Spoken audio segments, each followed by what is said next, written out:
What's going on, people? Welcome back to Premzy TV, and it's the big preview. We got blue chip up in the place. Obviously, we haven't spoke since last time Arsenal versus Liverpool, and there's a contrast in the teams right about now. But you'll big up yourself for coming on. We know it's 6:45, 7 o'clock in the morning over there in California. So big up to yourself, my bro. How you doing? Yeah, good, man. Thanks for having me on again. Different to what we were expecting last time. I think we spoke about Liverpool and City again, but no, you boys have surprised the pack and top of the league. Oh, bro, I'm telling you now, yeah, it's a big contrast in obviously performances from last season. Obviously, we've seen a bit of an upturn in performances with Arsenal last season, but we just couldn't really get over the line. This season, it's like a house on fire the way we've started. So I just wanted to get into it first of all, yeah, Blue Chip, by just asking you, are you confident going into this game against Arsenal?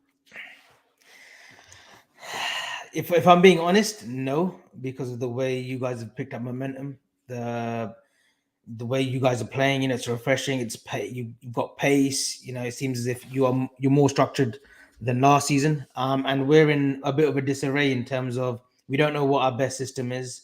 We tried a 4-2-3-1 in an inverted 4-2-4 against Rangers, which we played well, but against Rangers you're expected to sort of play well against them. It was a good confidence game, but we thought that in the Champions League game against Ajax before the break and whatnot, and then we drew against Brighton. So at the moment, no, I'm not confident going into this game, but I still expect us to get a result at the Emirates. We've done well in the last couple of seasons, but it's a different kettle of fish because it's a different Arsenal that we're going to be facing this season. Oh, well, yeah, this season and tomorrow on Sunday. I like it. I love seeing it, bro. But first of all, big up Lee in the chat, yeah. People them as well, yeah. If you haven't followed Lee, make sure you go and follow Lee as well. Real one. And you know what? Yeah, of late he's been experiencing some fuckery from all the people on the social media platforms that no one should be experiencing. So make sure you show man some love, yeah, and show him that it is what it is, and it. We're all here to back the man them and also back everybody that's supporting the channels and supporting each other, bro, as well, man. So big up to Lee as well, first of all. But yeah, man, Blue Chip, I just wanted to say, yeah, obviously I was on Never a Foul just before this with a few of the Liverpool fans. I know it got a bit tasty and that. Now, are you in the same kind of vote as all the other Liverpool fans? Are you expecting Liverpool, with the heritage playing Arsenal over recent years and, convincingly beating us? Are you expecting that to come into play? And do you reckon form might go out the window? Because personally, I don't think form's going to go out the window because it's a derby. But this is what a lot of the Liverpool man was saying on that stream. So what's your point of view on it? Well, going to every game, we should be confident, right? Like this Liverpool team, there's various and variables why we're not playing to the standard that we've kept ourselves in the last few years. People blame it on exhaustion, lack of funding, lack of freshness in the squad, which I agree to some extent. But going to the Arsenal game, yeah, like previous seasons we've done well. We beat you there, I think, last season twice. You know, beat you at home as well, playing really well. But it's a different Arsenal team. It's another season under Arteta. The team has matured. You're keeping players that are usually injured fit, like the Martinellis. Odegaard's found form.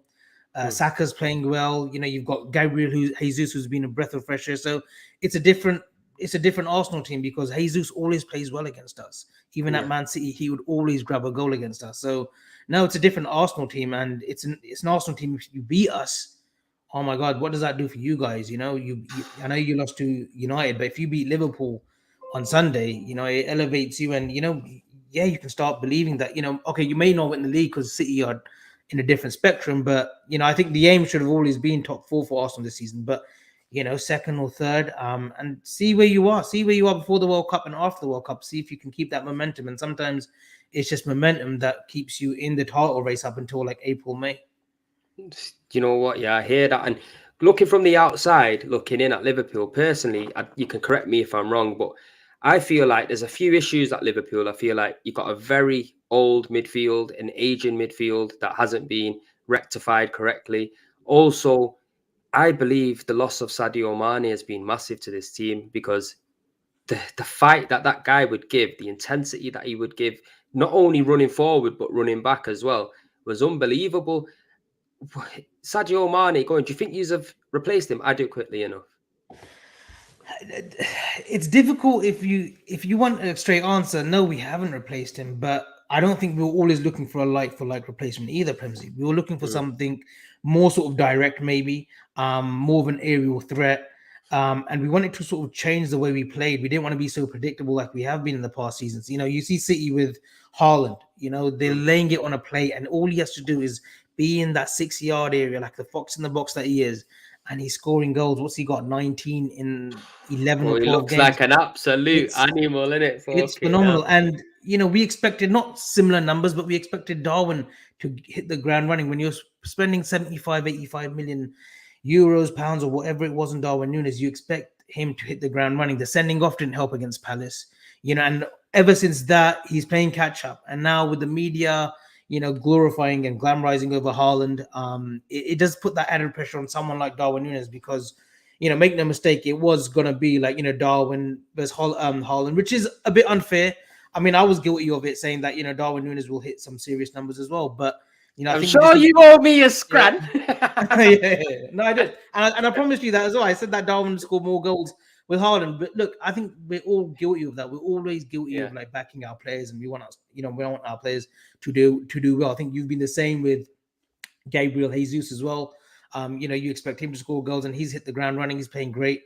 So with Darwin Nunes, it is a patient game, but I'm not sure if we can be patient enough because we needed to hit the ground running. We needed to sort of block away the quadruple talk from last season. But you can tell that it's taken its toll on this team mentally too.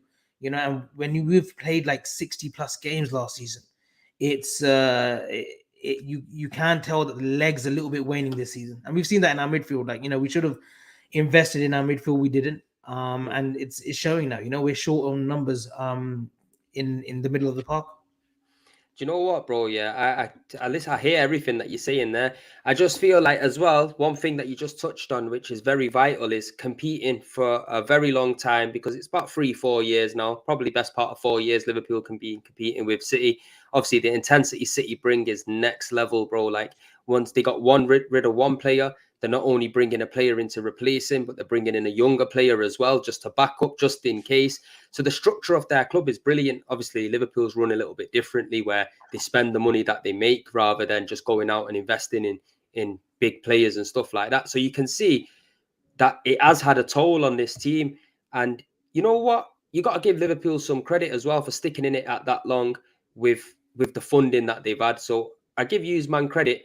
Personally, though, this game, I'm confident, bro. Like, haven't been confident playing Liverpool in years. And I think as an Arsenal fan, every Arsenal fan should be going into that game very confident. Because if we can't be confident being top of the table, winning 7 out of 8 games, winning 2 Europa League games, then when are we ever going to be confident? You get me? Yeah, Because as a football fan, you got to back your boys. I'm the first one to tell them when, listen, you ain't doing right, you're doing shit. I'm the first one to put my hands up and say, listen, yo, you need to fix the fuck up. But right now, we're playing silky football. For me, I think up until the Manchester derby, I feel like we've been playing the best football in the league. Um, you know, City haven't really reached the heights of their footballing ability that they have of recent years. And that gives me a lot of confidence, to be honest with you. We got Marcel in the chat here saying one winning 14 against Liverpool. I agree. It isn't been so great, but this is a different Liverpool side this season than what we've seen over the last couple recent years. You've got Van Dijk in the side that doesn't really look like the Van Dijk of old. You've got Trent Alexander-Arnold that his positioning is looking a bit crazy right about now, and he's letting man just eat up that space. And to be fair to Trent, it's going to be a tough night's work against Martinelli. And that's another thing that I wanted to definitely touch on with you, Avi. What's going on with Trent, man? Give me your perspective of Trent Alexander-Arnold's situation right now. you know what? First of all, he's a phenomenal talent, right? He's just turned 24 today, so it's his birthday today, and Yeah. when you Happy think birthday. about it, he's 24 years old. He's played 250 games, you know, and he's won it all. If you think about it, he's won every single trophy available, you know, in the competitions that he's played with or in the league, whatnot, FA Cup, League Cups. He's got it all, right? But there comes a point in a player's career that you do hit a period of like, you know, where you stagnate maybe, or you just lose that little bit of form. And that's happening with Trent right now. You know, he has lost a bit of that form on the right hand side. He hasn't got the balance in front of him. the midfield certainly hasn't helped covering his track position when he exposes himself going forward, and like there's no runner in behind him protecting him. So we have left ourselves short. But you know what? He's a player that Premzy, believe it or not, I saw him in 2015 in December in a reserve game, and I said, this boy's got it all. And he was playing as a 6. And like I've said it for quite a while now that I would love Trent to finally transition into a midfielder, because I think he would be brilliant. His passing, and people say he can't tackle. Some of the greatest midfielders around, and I include Paul Scholes in that, they were not good in the standing tackle, right? They couldn't tackle to save their life, right? But he would just fit in that position. He's a right back for a reason. He can defend when he needs to. When we have a fully informed Trent, he's done well at right back. He's faced the best at that in that position. Over the last few years, whether it's in the Champions League or whether it's been in the league, he has defended. And the thing is, right now he's lost a bit of form. And we've got to give it time. He's got a worldie of a free kick against Rangers on Tuesday. It was a great free kick. We do need more of an outlet from him, but we've put so much pressure on him because he's our quarterback. He's our playmaker. Yeah. And he's had too much pressure put on him. And, maybe he's exhausted too. He's playing, averaging like 50 games a season, and he's only 24. Like, we've got, there has got to be some period where, we've got to give him a break. But unfortunately, the players that we have brought in, like the Calvin Ramseys, they've been injured. They've only just reported back for full training now. So we can't rest him at the moment. But there's going to be a time during the season where we need to give him a rest. And I'm hoping that Southgate doesn't take him to the World Cup. I really am. So we can just rest up, but that's not going to happen. They'll definitely take him. He's too deadly on set pieces, and his attacking play is unbelievable, man. You got to give this boy some credit. Everyone's entitled to a little bit of burnout, to be fair, here and there. And the one thing I would say, obviously, you said you'll convert him into a midfielder. I've always seen him maybe like a Bale kind of player to get pushed forward to one of the wings. Would that not work for Trent? Because he's got that natural ability to run back anyway and defend. He has, but you know what Bale had? He was direct in his dribbling. Trent, I don't think Trent is the best dribbler in terms of like being direct, just passing player, no tricks, but just knocking the ball past a player and just like running with pace. Bale was brilliant at face like front on. Bale was just like amazing. And again, Bale, he started off as a left back, came to Spurs, couldn't win a game for like 27 or 28 games, wasn't it, that he had played? And Harry Redknapp came in and said, no, I'm going to switch your position and you're going to play further forward. And, he never looked back. With Trent, I want to see him in midfield, but, I think Klopp, and obviously Klopp knows better, they're going to stick with him at, the right back position where, they probably think that he gets more freedom from that position. But it's just the cover in front of him. The midfield that has been covering in front of him, they just haven't helped themselves. Fabinho, who's been one of the best DMs in my eyes in the world in the last 3-4 years. He looks a shadow of a player, and that's a big statement. He looks a shadow of a player of previous seasons. Hendo, at 32, how much has he got left in the tank? Thiago, wonderful footballer, one of the best rotation ball carriers out there, but he just, he just can't stay fit. There's rumors that he's out for Sunday as well, picked up a thigh injury. I don't know how true that is, but these doesn't help. James Milner, 36. Harvey Elliott, unexpected pressure on a 19-year-old. Curtis Jones has been injured. Naby Keita, and it boils down to why didn't we invest in the summer when there were players available? We couldn't get Tuchemani over the line. It was obvious that we wanted him. Bellingham was a no-go this summer. Dortmund made that very clear. So, there were players, Mateus Nunes, who's gone to Wolves, an amazing talent. 40 million. Why don't we, pull the trigger and just say, yeah, you know what, bring him in? But hey ho, the board and the management know better than me, mate. Do you know what, though? I won't be surprised if you see a Trent going into a midfield, or like I said, is even potentially going out wide, because, the top managers sometimes when they see things ain't working out, they do try to alter things and change things up a little bit. So to be fair, Trent in midfield, I think it'd be decent in midfield as well. Obviously, he's got that defensive ability about him. We saw it with Guardiola. Guardiola had Philipp Lahm as a left back or a right back at Bayern. And then he made that switch and said, no, I'm going to put you in midfield. Now, Philipp Lahm was only 5'6". But he played him as a 6 in the DM role for Bayern, and he was amazing for those 3-4 years, 5 years even at Bayern. He was world class in that midfield position. Sometimes was it the same for Kimmich as well? Weren't Kimmich a right back? I meant to got pushed to a mid and a Hansi Flick. There's been players over the years who've been right backs, left backs, and they've switched into midfield because they just find it more comfortable, and it's just another sort of it's just another innovation in the player and another system change that coaches can't see. And Trent originally was a midfielder. We forget that. We Oh, forget right, I that didn't know that. he originally started as a 6, back in his youth days. And then they decided to put him as a right back, which was a great creative move because Hmm. there's no regrets. We can't regret the 5-6 No. years that he's given us at that position. And even now, he doesn't turn into a bad right back overnight, but the mistakes are very glaringly now. We've seen that he can be, and teams target that now. Opposition teams are targeting that right hand position for Do us. you know what, bro? This is what I was going to bring up here because Mo brings up a great point here. He says Trent is a target man for us. Martinelli has hit the channel. But you know what it is, yeah? Do you think the team's doing enough to protect him? Because, like you No, said, yeah. the midfielders, is Salah dropping back enough? Obviously, I believe Matip has been your best centre back out of the two this season, which I believe he plays on the right hand side. So he's giving him that protection from that side. Is he getting enough protection when he's going forward, trying to make things happen? It's the midfield, and there's statistics going, and these statistics are proved right. Actually, we've been outrun by every opposition that we've played this season, bar the Rangers game. The United game, we played United very early on in Eric Ten Hag's tenure, and they outran us. A United team from last season that we know that were absolutely awful, right? They outran this Liverpool team. That's how bad we are, because we're known for our running, our endurance, our energy, our reliability in the 11 players that we put out on the pitch.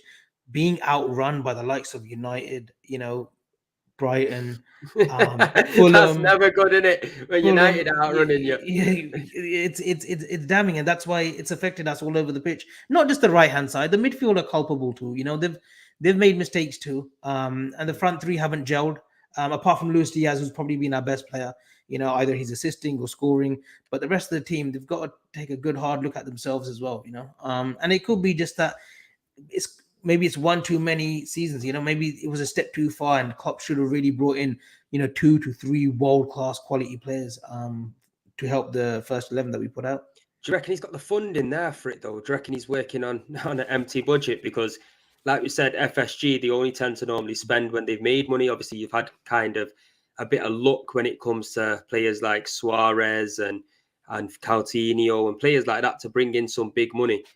What do you reckon's happening with Liverpool right now? Do you reckon it's just going to be a steady decline if they don't fix things up real quick? Because obviously you've got a world-class manager there in Klopp, and with the drop of a hat, things can change. Because like we've seen with Man City, they started off the league last season not so great. However, they went on to win it. Do you reckon everyone's panicking too much about Liverpool's situation, or do you reckon everyone's right to actually believe that this might be a start of a demise? No, I think it's justified. You look at City; they lost Sterling and Jesus, two pivotal, integral part. They were integral part of the City team that won championships, domestic cups. Got rid of them and brought in Haaland, and they brought in Julian Alvarez, who's going to be a world-class talent, right? Quality. And they brought them to in, and we seemingly lost Mane, brought in Darwin Núñez, but we needed midfield cover too. We needed Tuchemani, and there was rumors that he had taken a medical at Kirby as well, at our training ground, and that was all set in stone. But Real Madrid, because they couldn't get Mbappe, they came in at the 11th hour and snatched him away. And if we had got Tuchemani over the line, I wouldn't have been so worried. I think we would have gone again, whether we played a 4-2-4, a 4-2-3-1, because he's a combative midfielder that we've been crying out for the last 2-3 years. It wasn't just this summer. We've been crying out for a player of that ilk for the last 2-3 seasons. Even a Yves Bissouma, if we had got him over the line a couple of seasons ago, would have been brilliant. But, unfortunately we didn't.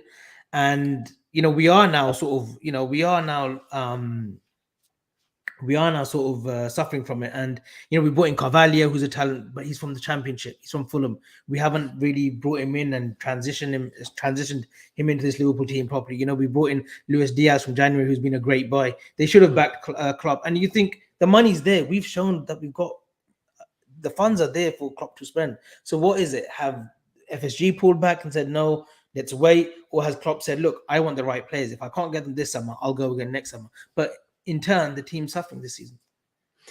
Big up to Asim Mahmood, putting a big super chat. He says, great show, lads, and great game to look forward to on Sunday. Premzy, don't overwork him. He's on with us later. Keep up the great work, bro. Appreciate it. You know what, bro? This is a nice, calmed one. I was on Never a Foul just before this, yeah, and it was a mad thing. I'm telling you now for a fact, yeah, because now we're on top of the league. We've got a little bit of chest about us. We don't know how long it's going to last for, but whilst we've got it, we might as well keep it running. You know what I'm saying?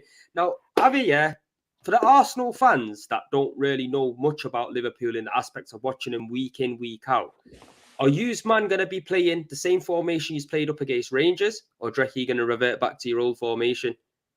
Because this is going to be key for me in this game.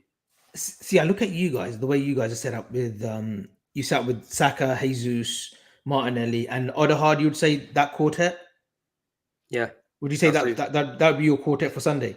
I think and I think we've got to match that with the team that we played with Rangers. We've got to go with Jota, Diaz, Nunes, and Salah because we created chance after chance. I mean, Nunes should have got a hat trick. He had like 4 or 5 chances. Should have bagged a hat trick, without question. He didn't. Alan McGregor had a great game for Rangers, the goalkeeper. But we've got to sort of we've got to match you guys as much as possible because I think pace could be your Achilles heel on Sunday.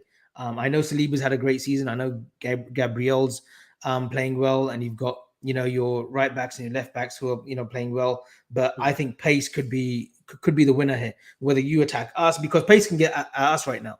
Right now with Van Dijk and Matip and the vulnerability that they're showing, you lot can hit us on the counter and hit us with pace. And I think the same goes for you guys. If we can get those 4 playing well as they did against Rangers, I think pace could be the key here. Do you know what? Yeah, I don't disagree with that. I think we've got very pacey players on both sides. It's going to be interesting to see the fullback and winger battle on both sides, I think, as well, because Salah always ends up giving us a torrid time. Now, personally, I think Kieran Tierney should start this game for us because last game, I know, although it be Bodo Glint, he looked like we got the best Kieran Tierney back. Obviously, we've been seeing it steadily developing his fitness. And he managed to get 70 minutes under his belt. And if he's fit, I'd start Kieran Tierney. Obviously, there's talk that Zinchenko might not be available. Obviously, with Zinchenko, he offers us 2 different kind of positions to play. So he allows Granit Xhaka that extra license to move forward, which has been key to our play this season. So we can see if Kieran Tierney might drop in.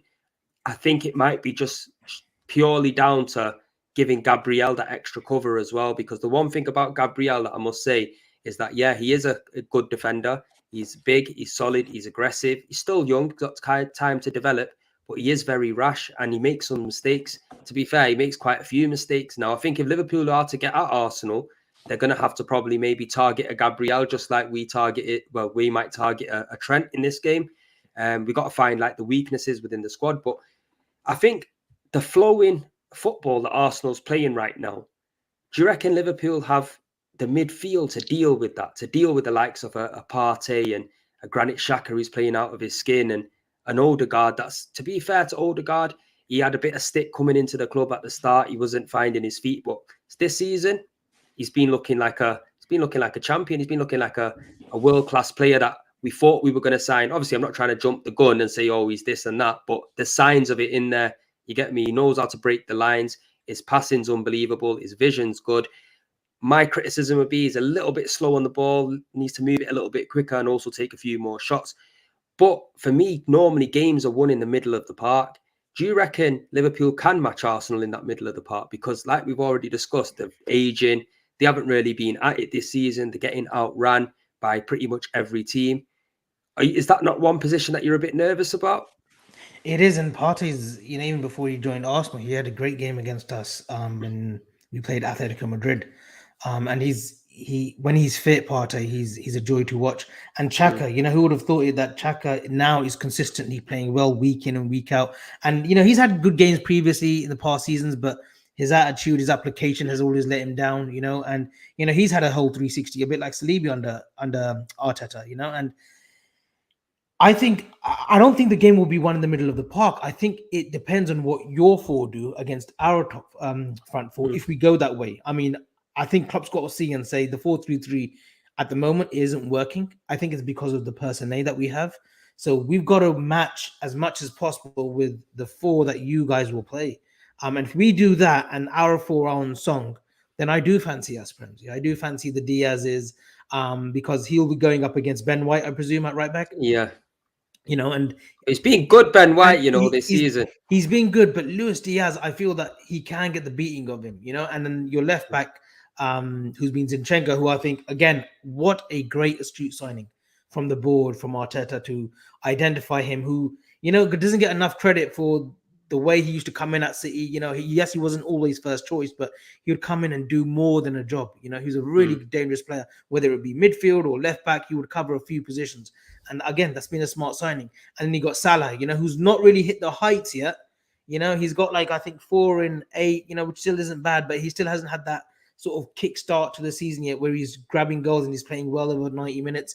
And then you've got Darwin Núñez, who should have got a hat-trick against Rangers, and maybe Sunday will be the day where he grabs a couple at the Emirates. But that's wishful thinking at the moment. Do you know what, actually, Avi? Yeah, just before I ask you this question from Marcel, because he's got a question here for you.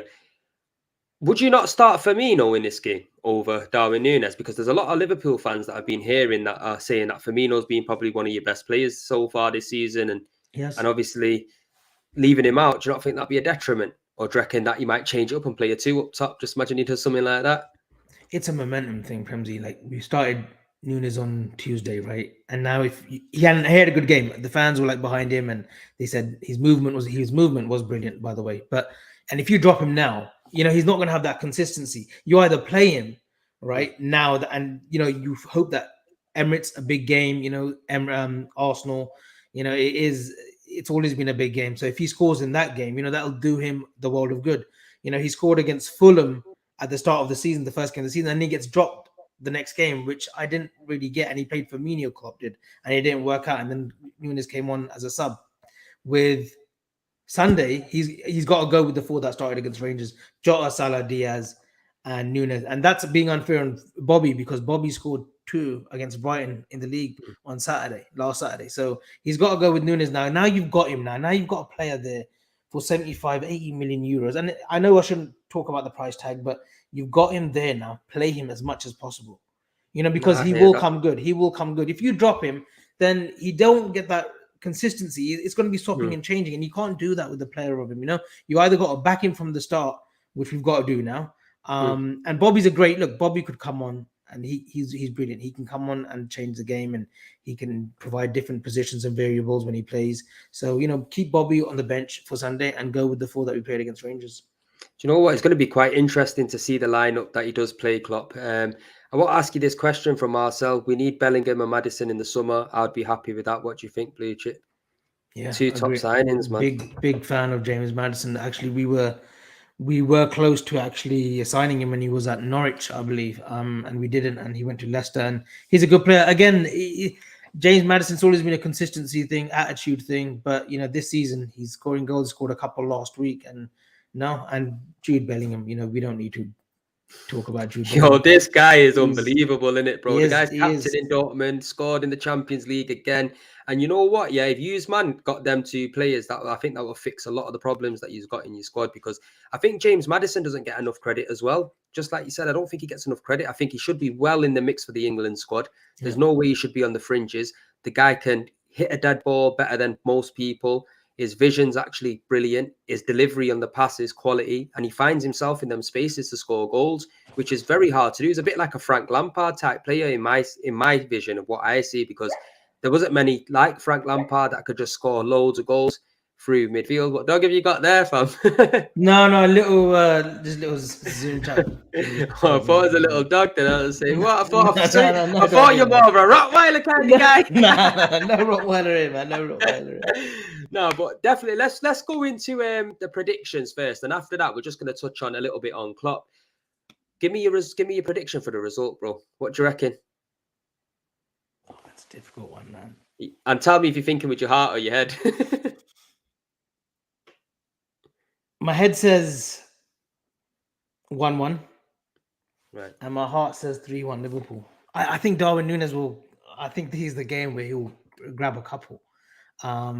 But I don't know, man. You guys are just dangerous, and it's a big test for you guys. You get through this, it could be a special season for Arsenal. I'm not saying that you'll win the league, but it could be you know what? That's the game where and yes, it's a poor Liverpool team, but psychologically, you beat a Liverpool even at home, like at Emirates, it can do. It can do wonders for this team, this Arsenal team, a very young team. It could just, it could just propel you to go on and on and on, and maybe take it to City. Maybe just take it to City. You know what? I agree with that as well. I think if we do manage to get this win, I'm going to predict a 2-1 Arsenal win. I'm not going to go anything crazy. Obviously, over the last couple games, I've been predicting 3-1, and I didn't want to change it because we've been winning every single game. I've been predicting it. But I think I'm just going to have to be a little bit realistic. You got to obviously give Liverpool credit. Obviously, this season, based on their form, they're not really that great. I'll be honest with you. You haven't been a team that have give me the frights, you get me? Because normally I'll be looking at Liverpool, looking at City as soon as the fixtures get dropped, bro. And I'm not lying, your squeaky bum time. You get me? You're thinking, ooh, you're losing them games. But this season, they've given us some newfound belief, the players, and the connectivity between the fans and the players as well. The atmosphere that's been developed now in the stadium, bro, for me is one of the best in the Premier League. You get me? And obviously, people hate on Arsenal and this, that, and the other, say the atmosphere ain't great. But you come to that stadium yourself and you see what it's like. You get me? And I think it will give us belief as well. Obviously, the 12th man for me is a real thing, as you've seen at Liverpool over the years. Yeah. They can drag people through the games. It's going to be a massive test. You're 100% right. It's going to be a massive test. I just feel at the moment, have Liverpool come up against a team that are playing as well as football as Arsenal? Obviously, you were down against Brighton in the first, 17, 18 minutes at Anfield. And if we can actually score 1 or 2 goals early on, which, to be fair, Arsenal in the league are the best side within the first half this season. I believe Liverpool are probably not one of the best sides within the first half this season, especially after the results that have been going in. Well, we concede first. Every game we've been conceding first. I think only the Bournemouth game, which we beat them 9-0, but I don't really include that. We've gone 1 down in the league, so we've conceded first. So that needs to change straight away, because if you go 1 down against Arsenal early on, and then you're in the ascendancy, and then you've got the fans as well behind you guys. And I think that's the biggest thing at Arsenal Football Club right now, that you've brought the fans back on side. And whether Arteta was that connector or the board, or whether you've just invested in the squad, it's a great thing, because Arsenal is a great institution, under Wenger, all the managers that you've had previously. And you've had that period of the last sort of, I would say 10, 15 years where, you just needed someone to bring that connectivity again. And, Arteta seemingly has maybe he has been that man that's brought it together. And, you know what? I'm going to give him some credit here, because obviously I've been one of his biggest doubters, and to be fair, I think it's rightly so, because the guy's never had a job before. Obviously, 2 8th place finishes for me, bro. That's not good. You know what I'm saying? But I'm going to give him credit, because he has actually brought the connectivity back, and that's with the signings that he's made. Bringing in 2 champions from Man City gives the fans belief straight away, because when's the last time we've gone to a team that's won the league and took 2 of their integral players? Yeah. It hasn't been the case in recent years. Also, the North London song, the new North London song, Forever, that's just been like a newfound voice for all the fans within the stadium, a new anthem. So he is putting bits together that is bringing this team and the fans closer. So I got to give him massive credit on that. But now we're on the topics of managers, bro. Is Jurgen Klopp under any pressure here? Have you talked to me? No, he can't possibly. In my eyes, in my opinion, he possibly can't be under pressure. He brought us he took us to the Holy Grail. After 31 years. How old was that, man? I was like 2 years old the last time we won the league, so I have no memory of it whatsoever. So. No, he's not under pressure. He does need backing. He does need funding. He can be stubborn. Make no mistake about it. I mean, I think you guys saw it with Wenger, during his latter years. There is stubbornness there. There is a bit of loyalty over some of the old guard in the Liverpool team. And, that sometimes splits you away from the greats like Fergie. Fergie was great at refreshing the team. He never got attached emotionally to, maybe he did to 1 or 2, but a few of the players he was ruthless with, the Beckhams, the Van Nistelrooys, the Varons, the Stams, when it didn't work out, off you go. I think we need that in a bit of Klopp, in the coming seasons, especially next summer, because there are going to be players there that, have been loyal to him, who've shown years of commitment, that he will just need to say, you know what, I think time's up. I think for me to go to the next phase with this Liverpool team, I do need to call a few of the squad members. Now, to be fair, I agree with everything you're saying because I've been hearing some nonsense on Talksport, people calling in and giving it that Klopp, if he doesn't do anything this season, he needs to go and that he's lost the fight or whatnot. But to Bollocks. be, and one point some guy actually brought up, yeah, he said after about 6-7 years at a club, Klopp normally tends to move on himself. Can you see that being a fear of Liverpool fans if he does move on? Because if you think about it, if he isn't going to get backed by the board and he knows that he can't bring the players in that he wants to bring in, is he going to tarnish his reputation by just lingering around in the Premier League? The thing is, he extended last season, and he wouldn't have extended last season if the board didn't, if he didn't lay out his plans to the board and say, look, these what I need in the coming 2, 3, 4 years that I'm here now. Can you provide that? And they would have said, of course, Jurgen, we'll back you and we'll support you in what you do. Now, last summer, we'll never know. Well, this summer gone, we won't know like why we didn't go in for a midfielder. Why did we bring a Arthur in, in the last sort of hour of the transfer window? It didn't make sense. Mhm. So, obviously he has the support, we did look at Darwin Núñez very early on last season and we brought him in, Mane did go. So I don't think that he will linger on. He will know himself when time's up. He's one of those managers that, and he said, look, my wife told me to stay. I'm still feeling good. I still feel fresh in this Liverpool team. I'm ready to carry on for another 2, 3, 4 years, So, he'll know himself when he's exhausted every avenue and he's taken this team to the very top and he's done as much as he can, that he will say, you know what, I'm going to gracefully walk away from this football club. You know what, bro? I'm telling you now for a fact, if Klopp leaves Liverpool, that's the demise of Liverpool Football Club. I'm telling you from the outside looking in. I'm telling you now, you man are gonna go and get fucking what's his name now from from Chelsea. He's end up grabbing him, Graham Potter, and that. I'm telling you because he's a good manager. But what I'm saying is the levels of Klopp. There's not that many people out there. If a Klopp goes, who is it you're really gonna grab? Maybe a Pochettino might be there, but has he really accomplished what Klopp has or managers of that level? I don't think so. It'll be someone. You got to remember Graham Potter now, and it's a very this was an out of norm decision that Chelsea took as well. We'll just touch upon it quickly because Graham Potter is not really a. If you look at previously what Chelsea have done when they've appointed managers, he wouldn't be your first choice. He wouldn't be your second or third choice. He's clearly come in and said to the board, whether it's Todd Bowley or whoever it is, and said to Chelsea, look, if you want me to come in, I need 2, 3 years to make us great again consistently, and you got to back me. And they've seemingly have said, yeah, okay. So they've changed tack too. So maybe teams now are just changing tack and maybe getting that younger manager in, just like Arsenal have. Arteta is I don't even know if he's 40 yet, or he might have just crossed 40. Chelsea have got Potter in, a young British manager. Who knows who will be next? There's obviously that Steven Gerrard rumor will never go away. But Jabi Alonso now has taken a job at Bayer Leverkusen, who I think will be a great coach. In Germany, and I think he would be my first choice already if he over Stevie G. Yeah, I actually have been one of those advocates that I don't want Steven Gerrard as manager. Great player, one of my. He is probably my favorite ever player, but I don't want him as manager. I just don't think it would work out. Do you not think that would just be sick though, having Steven Gerrard, one of your greatest legends, coming back and you can get right behind him again and manage the club? Because you never know, the passion that he might have managing Liverpool might be different to the passion that he has managing Villa. You know what I mean? And maybe the board might back him because of who he is and his name and his involvement within the club.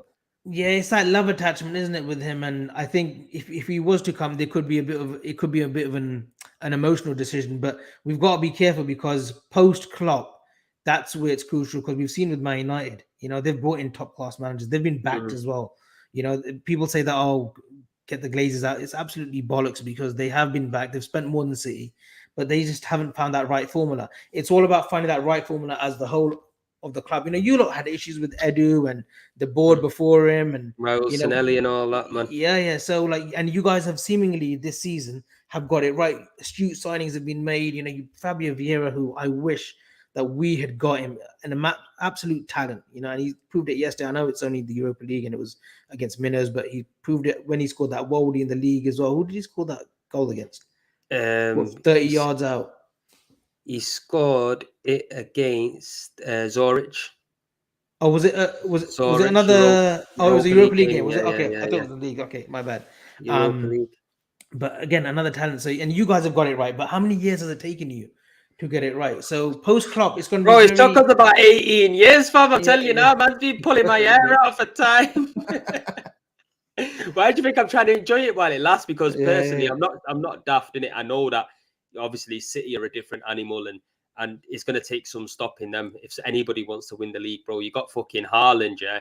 He scored like what, fucking 18 goals in like in 10 games, like 18 goal involvements in Crazy. like 10 games, bro. It's unbelievable. You get me? This guy is just looking like a different animal. So I'm just happy at the moment because right about now with Arsenal, yeah, you can't really ask for much more. You know what I mean? The end of the day, maybe, yeah, we could have went and got another midfielder and got another striker.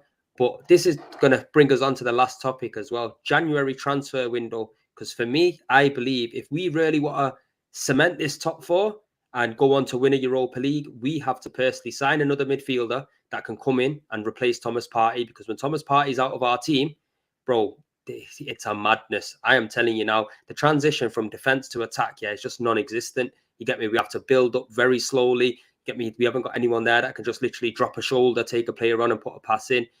And likewise with Gabriel Jesus, we lose Gabriel Jesus. Obviously, Eddie Nketiah is there and he has been performing well when he's come on. But I don't think that's going to be enough. Do you think Liverpool can recover the situation with the midfield in January? And if so, who would you actually sign that's realistic? That's not going to break the bank. Obviously, you're still going to have enough money to go for your targets that you want in the summer, but who can come in and give you a little bit more depth?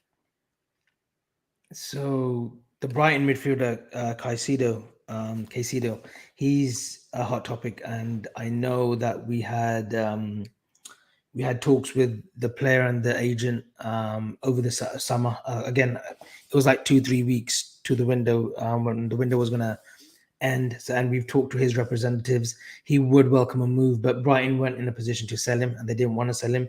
But it could be like in January, we give them an offer that they can't refuse. You know, we're talking about 50 million. Luka Sucic, who plays for Salzburg, is another player that's caught our eye. He is 19, he is a bit young, but you know, we are highly interested in him. And the big one, you know, it's got to be Judo bust, Premzy. I think that's going to be for whoever gets him. They've got a talent for the next 10, 15 years, 19 years old. The maturity that he brings, he's just a phenomenal footballer. And if we were serious, if our board's serious and they want to make up for lost time and they want to make it up to the Liverpool fans, go and get Jude Bellingham, go and pay the 130 million that you need to, because the money's there. They are rich owners, you know, not rich owners, but the club has shown that we've profited for the last 2-3 years. Forget all about this, you know, buy and sell and profit, and you know, we recoup what we sell and vice versa. Time to put your hand in your pocket, mate. You've got because if you don't, we will get left behind. We will get left behind because you see Arsenal have invested, Chelsea are investing. Chelsea have already secured the signing of Christopher Nkunku, you know, for next summer, and an absolute talent, you know. So Quality. we've got to be careful because soon, before you know it, you know, it only takes one sort of shift in player transfer policies and we're out of the top four. And then you're scrambling. How long has it taken you guys just to get to the level that you are now? 5-6 years just to start competing for top four. So, you know, yeah, we've got to be careful. But yeah, Jude Bellingham would be top of my list. But I'll keep an eye on the Caicedo to Liverpool in January. You know what? I think going into Brighton and taking a few players from Brighton won't be the most daftest move ever, because as you can see, the way they play football, and now for a number of years now, it's not just been this season.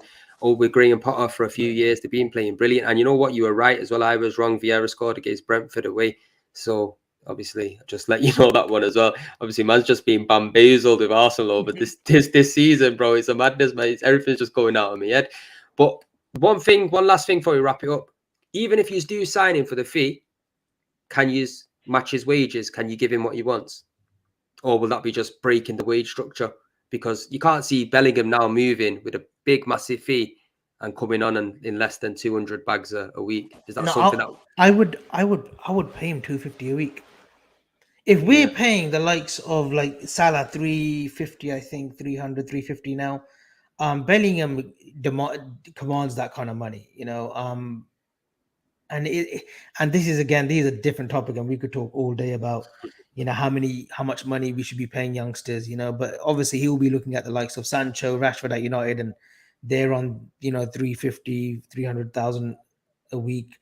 Is it justified? I don't know, Premzy. You tell me how crazy it's gone with money and wages. Yo, But it's a Bellingham, madness. you know, I think Bellingham is one of those players, and his father and the representatives that he has around him, they're a really good support system.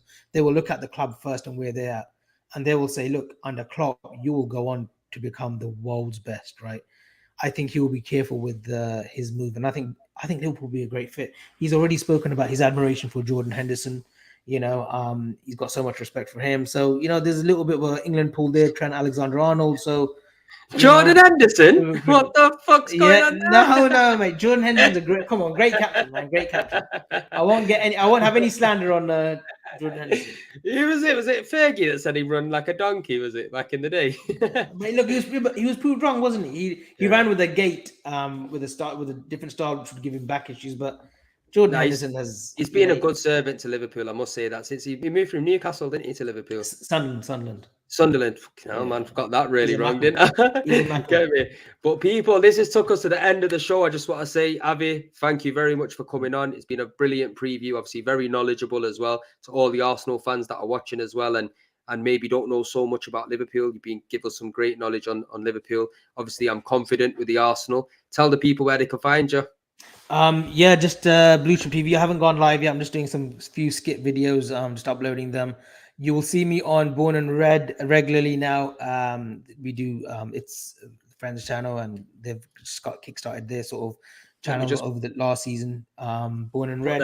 Put their channel back up here now, so that everyone can see it. Sheen, big respect to them, and just floating around on Twitter, man. Mostly just trolling Liverpool fans with some stupid posts and whatnot, and just inviting all the negativity. So man, that's it. And I've got to get you on when I go live, Premzy. We've got to definitely do a show. 100%. I know you're a boxing man as well, so talk a bit of boxing and stuff. So do you know what? I might have Dylan Jimar coming on soon as well. So if you fancy it, Avi, brilliant. We'll have it. I've spoken to his management team and stuff as well. So I'm just waiting for him to get back to me with the timings, because obviously he's training for a fight or whatnot. But obviously I want to try to get a few of the boxers on, and obviously we'll break it down, man, because like I said, your knowledge is brilliant. You're a pleasure to have on the channel, bro. And anytime Liverpool's on, bro, you know who I'm calling. You get me, man's calling you. Hopefully we could get Grizz on as well next time, because we know that you two have got a good little bromance going on. But people that are watching, make sure you smash a like on this video. Also, comment below what you think is going to be the score between Arsenal versus Liverpool on Sunday. It's going to be a tasty one. And if you're new to the channel, you know what to do, people. Hit that subscribe button. It's free of fucking charge. All I'm going to say is come on the Gunners and let's have it. Peace and love.